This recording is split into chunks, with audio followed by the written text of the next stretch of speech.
In 2019, the United States attempted to buy Greenland. The world laughed. Greenland did not. Greenland sits at the crossroads of the Arctic and North Atlantic, controlling key routes like the GI-UK Gap, Greenland-Iceland-United Kingdom, a vital choke point for submarines and naval forces. These routes could transform global commerce, but they also invite militarization. As ice melts, Greenland is changing faster than any place on Earth. Under the ice are what we are going to uncover in this video. Greenland is the largest island on Earth. More than 80% of Greenland is buried beneath ice that has been falling, compressing, and preserving the past for over 100,000 years. Beneath that ice are mountains taller than the Alps, valleys deeper than the Grand Canyon, and landscapes no human eye has seen since before recorded history. Greenland sits in a place most people never think about, yet every military strategist on Earth obsesses over. It lies between North America, Europe, and the Arctic, acting like a massive gate between continents. For decades, it was ignored. The ice was thick, the conditions were brutal. Nothing seemed worth the effort. But now, the ice is melting, and what's being revealed is changing everything. New shipping routes are opening through the Arctic, cutting weeks off global trade. Cargo ships that once had to pass through crowded, vulnerable choke points can now move across the top of the world. That alone would be enough to raise eyebrows, but that's not the real reason Greenland suddenly matters. What lies beneath the ice is what turned quiet interest into obsession. And the first country to fully understand that was the United States. The US doesn't talk much about Greenland publicly, but behind closed doors, it's considered critical. Greenland is home to one of America's most important military installations, a base designed not just for defense, but for detection, missiles, satellites, space surveillance, early warning systems. From Greenland, the US can see threats coming long before they reach American soil, especially threats from one direction: Russia. During the Cold War, Greenland was a silent shield, a place where radar watched the skies, tracking anything that moved across the polar route. That role never disappeared, it only evolved. And when a former US president openly floated the idea of buying Greenland, many people laughed. But insiders didn't, because it wasn't a joke, it was a signal. A message that the US knows Greenland is too important to risk losing influence over, especially now as other powers move closer. And Russia was already moving. Russia has more Arctic coastline than any country on Earth, and unlike others, it's been preparing for decades. Old Soviet bases have been reopened. New military facilities have appeared across the frozen north. Nuclear submarines glide beneath the ice, almost impossible to track. The Arctic is Russia's playground, and Greenland sits directly across from key Russian routes. From a strategic standpoint, Greenland isn't just land, it's a listening post, a choke point, a way to monitor, intercept, or disrupt movement across the Arctic. Some analysts believe Russia views Greenland as a critical piece of the Arctic chessboard, not necessarily to control outright, but to neutralize, to ensure it never becomes a fully hostile stronghold. There's no official declaration of aggression, no public threats, just positioning. And while the US and Russia stare each other down through layers of ice and silence, a third player enters the picture, quietly, patiently, and with a very different approach. China doesn't have Arctic territory, but that hasn't stopped it from calling itself a near-Arctic state. That phrase alone raised alarms.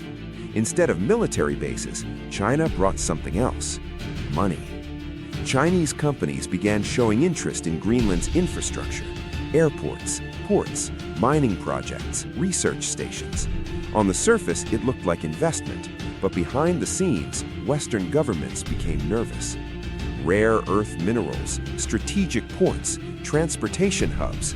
Control the infrastructure, and you don't need soldiers.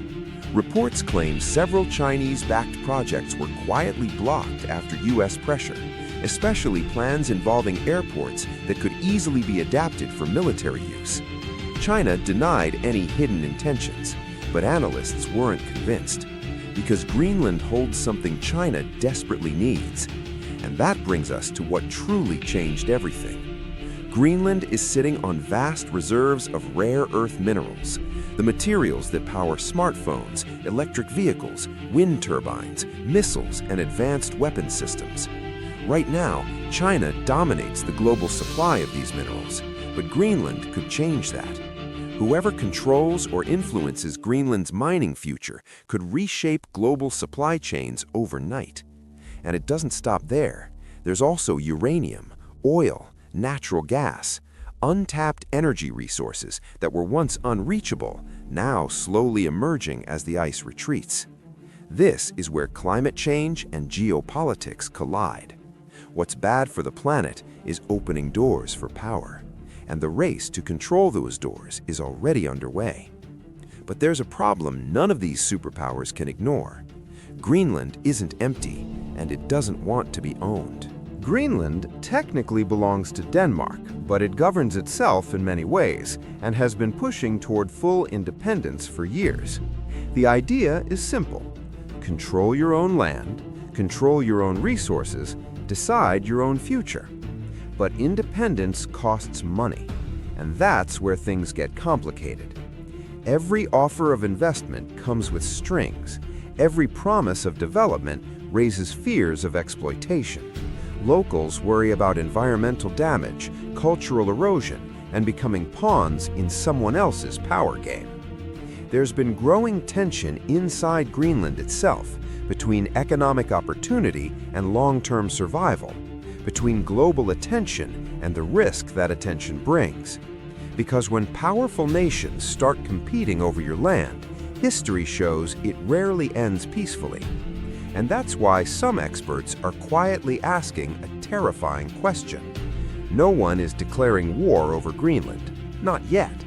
But militaries are repositioning, investments are increasing, diplomatic pressure is building. The Arctic is becoming the next Cold War arena, quieter, colder, and far more unpredictable.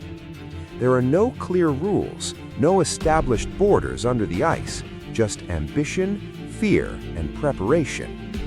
A misunderstanding, a blocked route, a sudden military expansion, that's all it takes. And if conflict ever breaks out in the Arctic, Greenland won't just be involved, it will be central. Which leads to the most unsettling realization of all. Greenland isn't being fought over because of what it is today. It's being fought over because of what it will become. As ice melts, power shifts. As resources emerge, alliances strain. As silence breaks, tensions rise. The battle for Greenland is happening quietly, strategically, and patiently. No headlines, no countdown clocks, just moves being made in the cold. And if history has taught us anything, it's this. The most dangerous conflicts don't start with explosions, they start with interest. And right now, the world's most powerful nations are watching Greenland closer than ever. Because the next global power shift may not begin in a city, a desert, or a battlefield. It may begin beneath melting ice, on an island the world once thought didn't matter at all.